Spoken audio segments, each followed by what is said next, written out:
Perpendicular on PB, ये perpendicular है PB पर, ठीक। ये किस पर परपेंडिकुलर है? पीबी मीन्स ये लाइन, ये एंगल 90 डिग्री का है, ये एंगल 90 डिग्री है। तो आपको find length of each tangent, her tangent की लेंथ आपको पता करना है। ये एंगल 90 डिग्री दे रखा है, समझ में आया?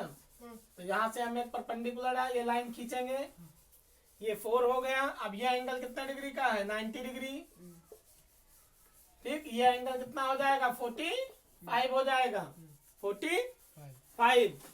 तो यहाँ पर हम ये साइड पता करते हैं 90 डिग्री की। इन ट्रायंगल आप लिखोगे, इन ट्रायंगल ACP, ये आपका हाइपोटेन्यूज हो गया।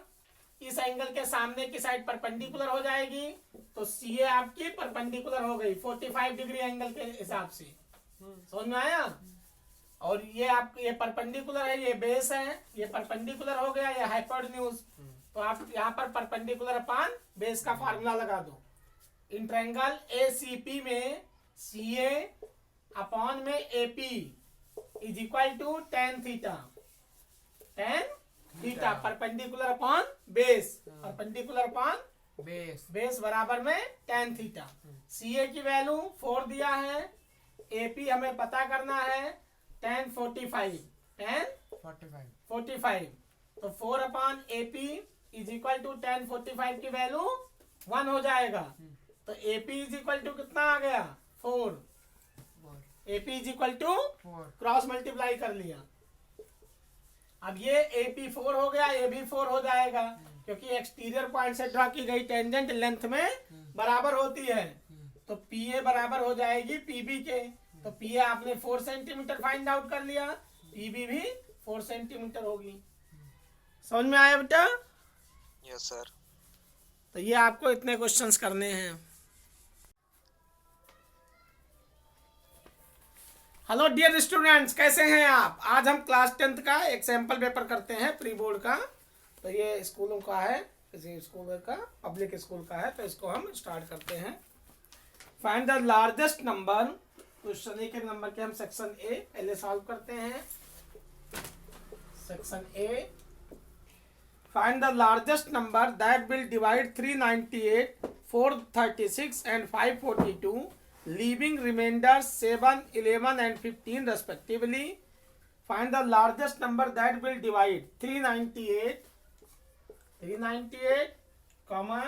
436, 542। रिमाइंडर कितना आता है इसमें? Leaving remainder 7, 11 and 15। तो हम क्या करेंगे इसमें? लार्जेस्ट में हम क्या लेते हैं?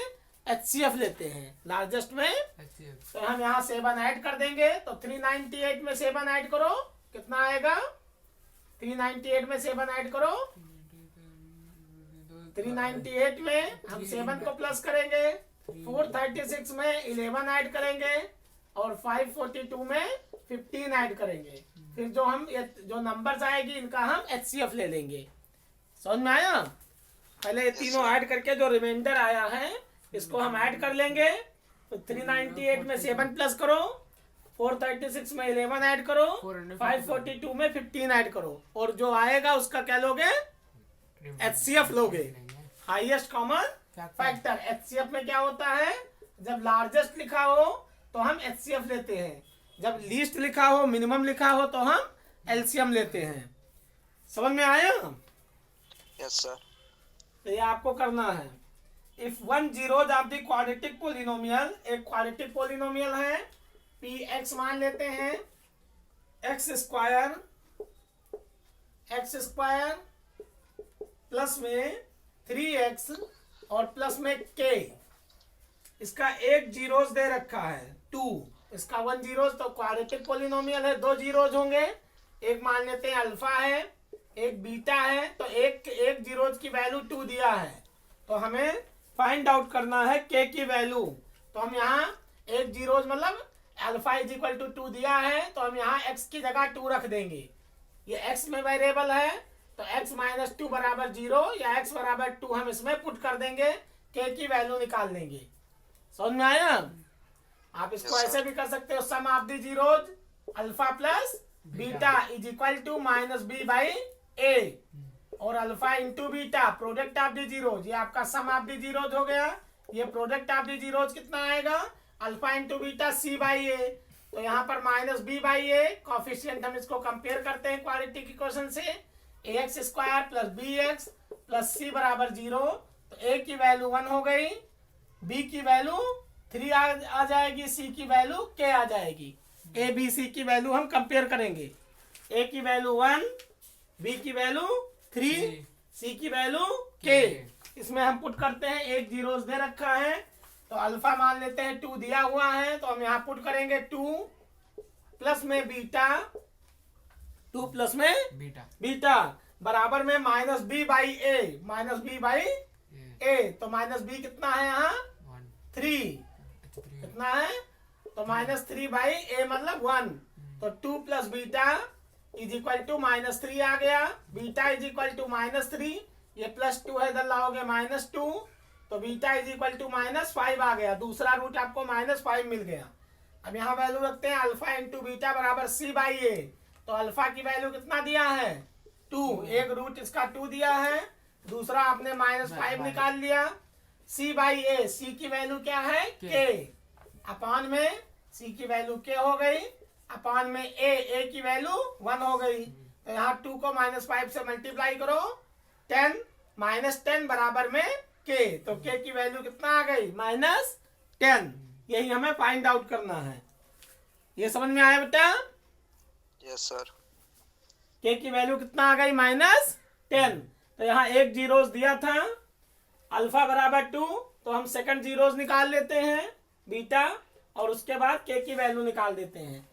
यहाँ पर आप ऐसे भी कर सकते हो, 2 का स्क्वायर कितना होगा, 2 का स्क्वायर अगर हम यहाँ डायरेक्ट x की जगह हम 2 रख दें तो 2 का स्क्वायर 4 प्लस में 3 2 जा 6 प्लस में k बराबर में 0, तो 6 में 4 ऐड करो 10 प्लस k बराबर 0, तो k बराबर माइनस 10, ये प्लस 10 है उधर ले जाओगे माइनस 10, ऐसे भी लिख सकते हो कि x माइनस 2, x बराबर 2, इसमें हम x की जगह 2 रख के कैलकुलेट कर लें, तो हमें इतना नहीं करना पड़ेगा अल्फा बीटा के इसके फॉर्म से।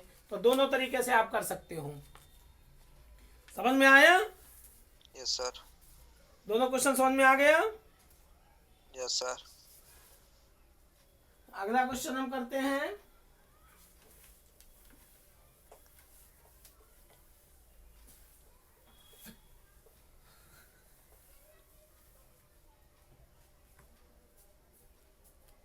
Given that one of the zeros of the cubic polynomial ax cube plus bx square plus cx plus d is 0, then what is the product of other two zeros? देखो, given that one of the zeros of cubic polynomial, एक cubic polynomial है px हम मान लेते हैं, ax cube plus में bx square plus में cx plus में d, ये कोई क्यूबिक पोलिनोमियल्स है, ठीक, और इसका एक जीरो है, मान लेते हैं इसके क्यूबिक है तो 3 जीरोज होंगे, अल्फा बीटा और गामा, अल्फा बीटा और गामा, तो एक जीरो जिसमें 0 है, तो मान लेते हैं अल्फा बराबर 0 दिया है, अल्फा बराबर 0, तो यहाँ पर हमें पता करना है then what is the product of other 2 zeros, तो बाकी 2 जीरोज का प्रोडक्ट कितना होगा beta into gamma, beta into gamma का प्रोडक्ट क्या होगा, ये हमें पता करना है, क्वेश्चन मार्क है, बाकी 2 जीरोज का प्रोडक्ट क्या होगा।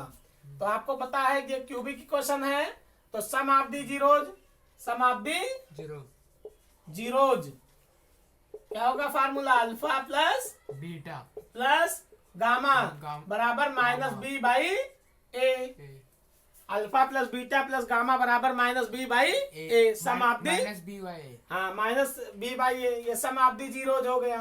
अब यहाँ product of the zeros taken 2 at a time, product of the zeros taken 2 at a time, 2 at a time means alpha into beta, alpha into beta plus में beta into gamma plus में gamma into alpha alpha बराबर क्या होगा c by a, c by c by a फिर तीसरा क्या होता है product of the zeros taken 3 at a time, product of the zeros 3 at a time taken at a time 3 at a time, 3 at a time at a time time is equal to alpha into beta into gamma बराबर minus d by a. a समझ में आया? तो यहाँ पर alpha दो zeros का product हमें पता करना है, तो हम क्या लेके चलेंगे बीटा इंटू गामा, अल्फा की वैल्यू हम क्या रखेंगे 0, तो 0 इंटू बीटा इंटू गामा का प्रोडक्ट क्या होगा beta into gamma is equal to minus d by a, 0 वहां जाएगा तो ये आपका बीटा इंटू गामा बराबर में 0 हो जाएगा। तो बाकी दो जीरोज का प्रोडक्ट कितना आ जाएगा 0। समझ में आया नितिन? यस सर, ये समझ में आया? यस सर, तो ये दो जीरोज का प्रोडक्ट कितना आएगा 0 आ जाएगा। ठीक, अगर यहां पर रखते हो अल्फा इंटू बीटा तो यहाँ अल्फा की वैल्यू 0 हो गई, ये 0 हो गया, बीटा इंटू गामा और प्लस में गामा इंटू अल्फा ये भी आपका 0 हो गया बराबर में सी बाई ए। तो beta into gamma, beta into gamma बराबर क्या आएगा सी बाई ए। यहाँ पर बीटा और गामा का प्रोडक्ट कितना आया सी बाई ए, और यहाँ बीटा इंटू गामा की वैल्यू 0, तो इसके दो वैल्यूज आ जाएंगे 0 comma c by a, 0 comma c by a. समझ में आया? What is the product of other two zeros? ये क्लियर समझ में आ गया? दूसरे से आपका beta into gamma c by a आएगा, थर्ड से बीटा इंटू गामा 0 हो जाएगा। क्वेश्चन नंबर 3 देखते हैं। ये समझ में आ गया? ये समझ में आया बेटा? यस सर आ गया। अगला हम करते हैं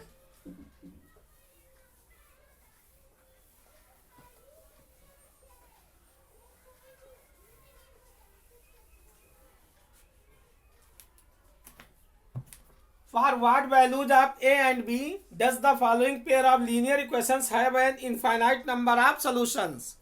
For which values of a and b the following pair of linear equations have an infinite number of solutions? एक इक्वेशन दिया है 2x प्लस में 3y इज इक्वल टू में 7। दूसरा इक्वेशन है a minus b x plus में a plus b y is equal to 3a plus b minus 2। पूछा गया है for which values of a and b, a और b के किस वैल्यू के लिए does the following pair of linear equation have an infinite number of solutions? infinite number of solution। तो आपने ऐसे क्वेश्चन पढ़ा है केस फर्स्ट यूनिक सोल्यूशन के लिए क्या होता है a1 by a2 does not equal to b1 by b2। Case second आपने पढ़ा है इनफाइनेटली मेनी सोल्यूशन के लिए a1 by a2 is equal to b1 by b2 is equal to c1 by c2। Case third no solution के लिए a1 by a2 is equal to b1 by b2 does not equal to c1 by c2। a1 by a2 does not equal to b1 by b2। इस cases में क्या होगा दो intersecting lines आएंगी जो unique point पर cut करेंगी L1 और L2। a1 by a2 is equal to b1 by b2 is equal to c1 by c2। इस केस में एक लाइन दूसरे पर ओवरलैप हो जाएगी इनफाइनेटली मेनी सोल्यूशन, एक लाइन दूसरे पर स्लाइड हो जाएगी। थर्ड केस में दो पैरेलल लाइंस आ जाएंगी L1 और L2 पैरेलल हो जाएगी, दो पैरेलल लाइन कभी इंटरसेक्ट नहीं करती है, तो इस केस में नो सोल्यूशन होगा। इस केस में many infinitely many solution, infinitely many solution, और इस केस में यूनिक सोल्यूशन एग्जिस्ट। कितने यूनिक सोल्यूशन एग्जिस्ट इस केस में, पहले वाले में। दूसरे में मेनी इनफाइनेटली मेनी सोल्यूशन और तीसरे में नो सोल्यूशन। तो हमें क्या लेना है infinitely many solution, number of solutions, equations have infinite number of solutions. तो a1/a2 हम ये सेकंड वाला केस लेते हैं। a1/a2 मीन्स 2 अपॉन में a minus b is equal to b1/b2, 3 upon में a plus b is equal to c1/c2, 7 upon में 3a plus b minus 2। समझ में आया? अब हम क्रॉस मल्टीप्लाई करेंगे, कोई भी दो इक्वेशन ले लेते हैं, क्रॉस मल्टीप्लाई करो तो 2 ब्रैकेट में a plus b is equal to 3 into में a minus b, bracket open करो तो 2a प्लस में 2b, 2a प्लस 2b बराबर में 3a माइनस में 3b, a एक तरफ कर लो तो 2a माइनस में 3a बराबर में माइनस 3b और माइनस में 2b, ये आ गया आपका minus a is equal to minus 5b, minus minus add हो जाएगा, माइनस से माइनस कैंसिल हो गया तो a is equal to 5b आ गया। a की वैल्यू कितना आ गया? 5b। समझ में आया? अब हम फर्स्ट और थर्ड लेते हैं इक्वेशन, तो 2 अपॉन में a minus b is equal to 7 upon में 3a plus b minus 2, cross multiply करेंगे 2 3 6 से प्लस में 2b माइनस में 4 is equal to 7a minus में 7b, ए एक तरफ करते हैं 6 से माइनस में 7a प्लस में 2b प्लस में 7b is equal to 4, transpose कर दिया, ए बी एक तरफ तो यहाँ 6 से 7a प्लस है, इधर लाओगे माइनस हो जाएगा, 2b अपनी जगह पर है, माइनस 7b इधर लाओगे प्लस 7b, 6a में से 7a माइनस करो कितना आएगा? माइनस 8, 2b में 7b ऐड करो, 2b में 7b ऐड करो कितना आएगा? 9b बराबर में 4। समझ में आया? अब यहाँ पर हम a की वैल्यू पुट कर देते हैं तो 5a की जगह हम क्या लिखेंगे? 5 माइनस लगा है तो माइनस 5b प्लस में 9b is equal to 4, 9b में से 5b निकल गया, 4b इज इक्वल टू 4, 4 से 4 कट जाएगा तो b की वैल्यू 4 बन जाओ, 4 4 बन जाओ। अब b की वैल्यू 1 आ गया तो a की वैल्यू क्या आएगी? 5 इंटू 1, b की जगह 1 रख देंगे तो a बराबर 5 और b मल्टीप्लाई है तो b की जगह 1 रखेंगे, 5 इंटू 1, इन दोनों में मल्टीप्लाई का रिलेशन है, 5 बन जा 5 तो a की वैल्यू, अब a की वैल्यू 5 आ गया, b की वैल्यू 1 आ गया। यही हमें पता करना है कि a और b की वैल्यू क्या होगी जिससे सोल्यूशन इनफाइनेटली मेनी सोल्यूशन हो जाए। समझ में आया बेटा? Yes sir. ये क्लियर समझ में आ गया? Yes sir. अगला क्वेश्चन करते हैं।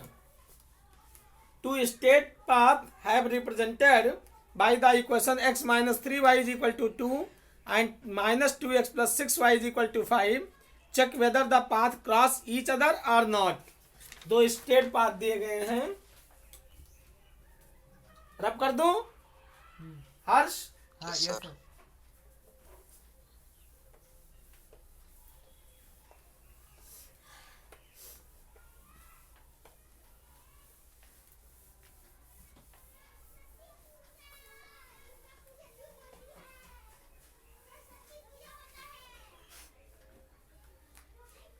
Two straight paths are represented by the equation x minus 3y is equal to 2. दो स्ट्रेट पाथ हैं, एक इक्वेशन दे रखा है x minus 3y is equal to में 2, दूसरे स्ट्रेट पाथ का इक्वेशन दिया है माइनस 2x प्लस में 6y इज इक्वल टू 5।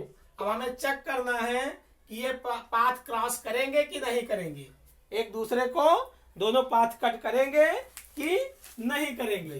तो हम यहाँ पर कैसे चेक करेंगे? a1 upon a2, a1 upon A2 does not equal to b1 upon B2 तो a1/a2, यहाँ a1 कितना है? 1। कंपेयर कर लो इसको, a1x प्लस में b1y बराबर में c1, इसको आप कंपेयर करो a2x प्लस में b2y is equal to c2, a1x plus b1y is equal to c1, दूसरा पाथ आपका a2x plus b2y is equal to C2। समझ में आया? अब A1 की वैल्यू कितना है? X A1 की तो 1, इसका कॉफिशिएंट क्या है? 1, X का कॉफिशिएंट 1 है। हाँ और B1 की वैल्यू क्या है? -3। C1 की वैल्यू क्या है? 2 A2 की वैल्यू क्या है? A2 2 2 2 -2। -2 X का कॉफिशिएंट होता है। वो -2 देख लेता था। और B2 की वैल्यू क्या है? 6y Y नहीं, Y से Y कैंसिल हो जाएगा, अच्छा कॉफिशिएंट लेना है। 6 और C2 की वैल्यू क्या है? 5 समझ में आया? कंपेयर करो। A1 की वैल्यू यहाँ कुछ नहीं लगा है, तो A1 की वैल्यू क्या है? 1। 1x नहीं है ये, हाँ हाँ अच्छा वो 1 x मतलब क्या हुआ? 1x। 1 तो A1 की वैल्यू, 1 B1 की वैल्यू, 3y Y से Y कैंसिल हो गया, 3 -3। -3 C1 की वैल्यू, 2 A2 की वैल्यू, 2x -2x A2x और -2x है, तो x से x कैंसिल हो गया। हाँ तो A2 की वैल्यू, A2 की जगह कौन से नंबर है? -2 B2 की वैल्यू, B2 3 6। Y से Y कैंसिल हो गया। हाँ C2 की वैल्यू, 5 नितिन समझ में आया? Nitin yes sir. कहाँ समझ में आए? Yes sir. A1 की वैल्यू बताओ क्या है यहाँ कॉफिशिएंट A1 का? Sir 2x। A1 यहाँ इसमें बताओ, A1 B1 C1 सर ए दिखाई उल्टा दिख रहा है। सर वो टेढ़ा है ना, इसलिए वो मोबाइल में है ना। तो मोबाइल में तो सीधा दिख रहा होगा, टेढ़ा कहाँ दिख रहा है? सीधा तो दिख रहा है यहाँ से, जैसे वहां से सीधा है, तो आपके टेढ़ा दिख रहा है। जैसे थोड़ा सा वो टेढ़ा है। थोड़ा पकड़ दो कहाँ टेढ़ा है बताओ? अब तो सही दिख रहा है। नो सर, ये स्प्लिट स्क्रीन पे है ना। हाँ, इसे थोड़ा ऊपर कर दो सर वो स्क्रीन टेढ़ी हो जाती है। ये क्या लिखा है यहाँ पर हो? A1x A1x plus B1y is equal to C1। और यहाँ बताओ A1 कॉफिशिएंट यहाँ क्या है? A1 की वैल्यू ये x लिखा है, x। तो A1 का कॉफिशिएंट क्या है यहाँ? 1 नहीं है। 1 B1 का कॉफिशिएंट क्या है यहाँ? 3 -3। साइन देखो यहाँ माइनस लिखा है ना, x -3y बराबर 2। Yes sir. C1 का कॉफिशिएंट क्या है? सर 2 ठीक है। यहाँ बताओ A2 की वैल्यू क्या है? यहाँ -2 लिखा है। सर। A2 की वैल्यू, सर -2 B2 की वैल्यू, सर 6 C2 की वैल्यू। 5 हाँ, अब बताओ A1 अपान A2, तो A1 की वैल्यू क्या है? 1 1 अपान में A2 की अपॉन वैल्यू में क्या है? -2 -2 is equal to B1 upon B2। B1 कितना है? -3 -3 अपान में B2 कितना है? 6 6। अब आ रहा समझ अब यहाँ देखो, 3 बन जा, 3 3 2 जा, 6 ये दिया है -1/2, यहाँ भी क्या दिया है? -1/2। 2 तो दोनों बराबर हो गए। आंसर निकल गया। तो दोनों जब बराबर हो गए तो यूनिक सोल्यूशन होगा। Yes sir. यूनिक के लिए बराबर नहीं होने चाहिए। A1 upon A2 does not equal to B1 upon B2 होना चाहिए। और यहाँ क्या आ गया? A1 अपान A2 बराबर हो गया B1 अपान B2 के। यस तो यूनिक सोल्यूशन है। No sir. और C1 अपान C2 देख लो, C1 अपान C2 कितना आ रहा है? 2 2 अपान में C2 की वैल्यू क्या आ रही है? 5। 5 ये भी आपका बराबर नहीं है। तो यहाँ क्या क्वेश्चन है? A1 अपान A2 बराबर है B1 अपान B2 के, और डज नॉट इक्वल है C1 अपान C2 के। तो इसका मतलब क्या हुआ? ये दोनों लाइन कैसी लाइन है? पैरेलल लाइन है। पैरेलल तो जब पैरेलल लाइन है तो कभी कट नहीं हो सकता। नहीं करेंगी, तो इसका कोई सलूशन नहीं होगा, यूनिक सलूशन हो ही नहीं सकता। तो यहाँ पूछा गया है कि two straight path are represented by the equation x minus 3y is equal to 2 and minus 2x plus 6y is equal to 5। ठीक, check whether the path cross each other or not. तो क्या लिखोगे? Two path are not cross each other. Two, ये दोनों path एक दूसरे को cross नहीं करेंगे क्योंकि दोनों पैरेलल्स हो गए। समझ में आया? Yes sir. अगला क्वेश्चन करते हैं। ये प्री बोर्ड में स्कूल, पब्लिक स्कूल का पेपर है, प्री बोर्ड का, इससे भी आते हैं पेपर। 5-6 स्कूलों का पेपर कर लो, क्वेश्चन फंस जाएंगे, बहुत सारे क्वेश्चन आएंगे। Find the 9th terms of the end of AP. देखो अगला क्वेश्चन,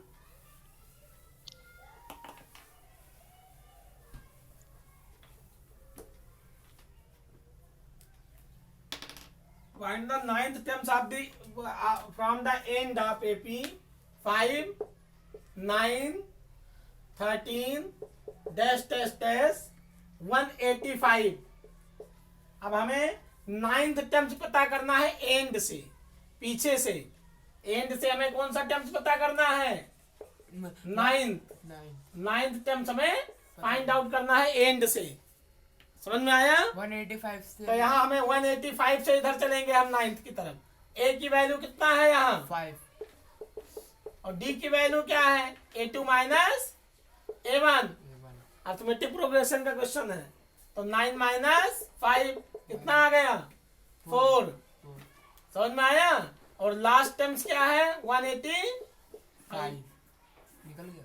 अब यहाँ पर हमें 9th टर्म्स एंड से पता करना है।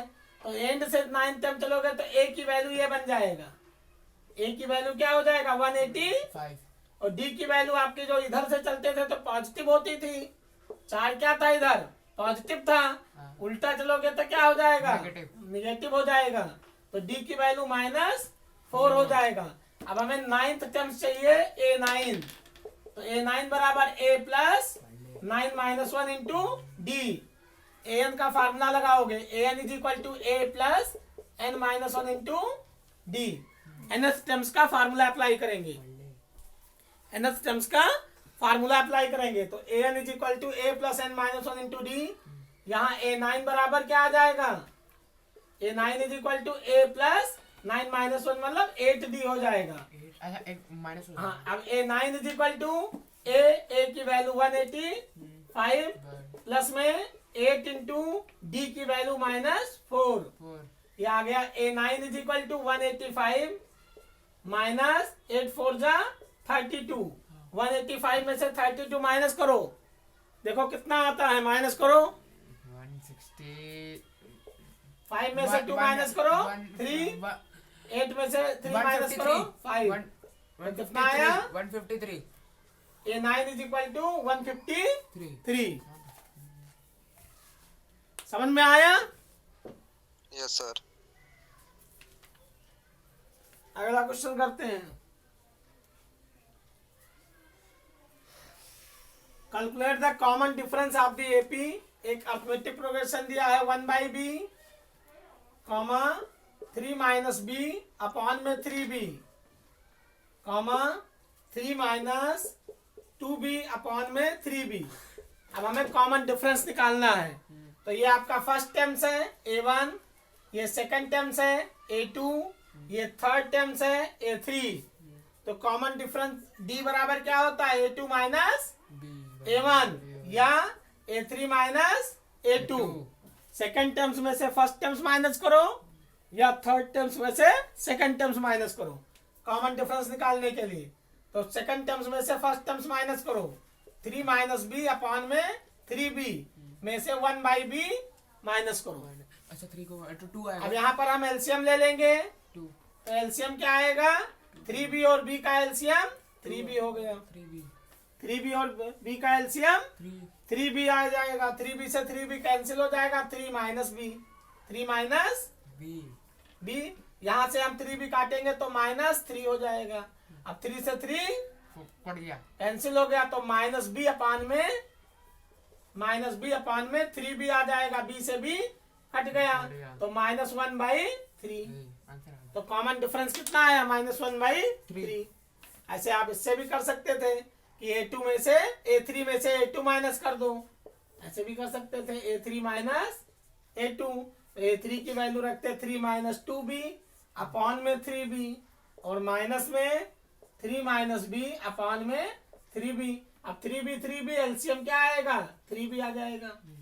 3B से 3B कट जाएगा, तो न्यूमरेटर आपका 3 - 2B होगा, और माइनस में 3 और माइनस माइनस मल्टीप्लाई करो, प्लस में B, प्लस में B। अब 3 से 3B, कट गया। 3 से 3 कट जाएगा, तो ये +3 है, -3 कैंसिल हो गया, -2B में से 1B निकल गया, तो -B अपॉन में 3B, B से B कैंसिल हो गया, तो ऊपर -1 आया, नीचे 3, तो -1/3 इसका कॉमन डिफरेंस है। समझ में आया बेटा? Yes sir. तो ऐसे क्वेश्चंस पेपर में आएंगे 1 नंबर में।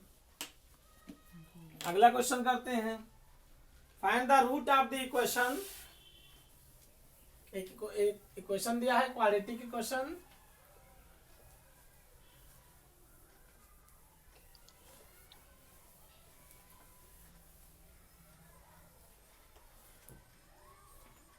Find the roots of the quadratic equation x² minus में 3x माइनस में m ब्रैकेट में m+3 बराबर में 0, where m is a constant. m क्या है?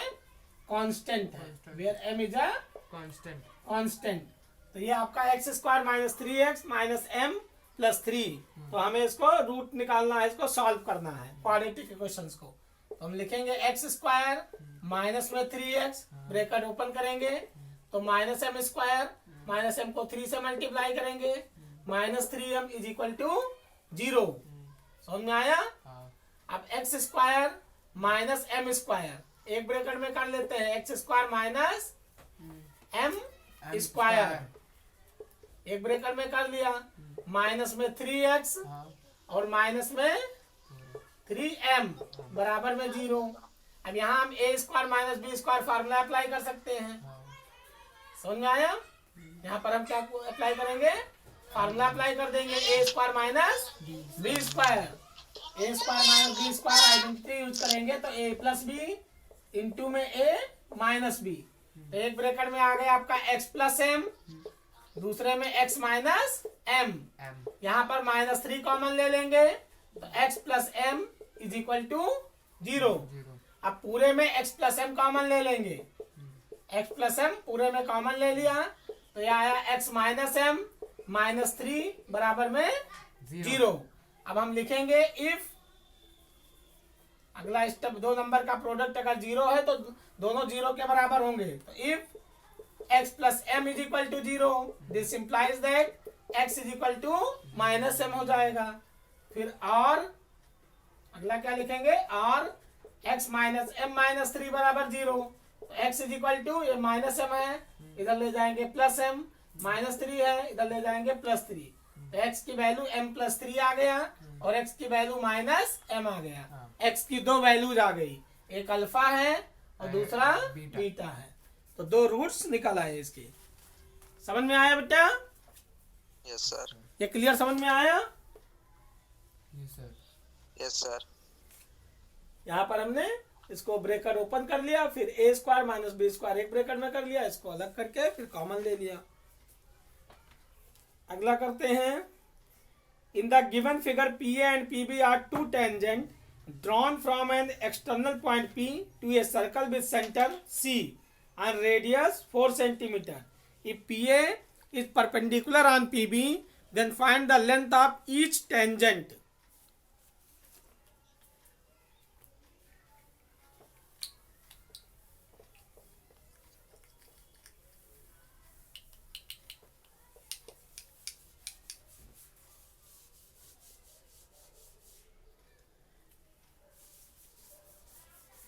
In the given figure PA and PB, कोई टेंजेंट है, एक सर्कल है, यहाँ पर 2 टेंजेंट इस पर ड्रॉ की गई हैं, एक तो PA और एक PB।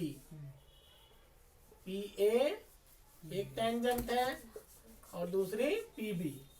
PA and PB are two tangents drawn from an external point external point P to a circle with center C.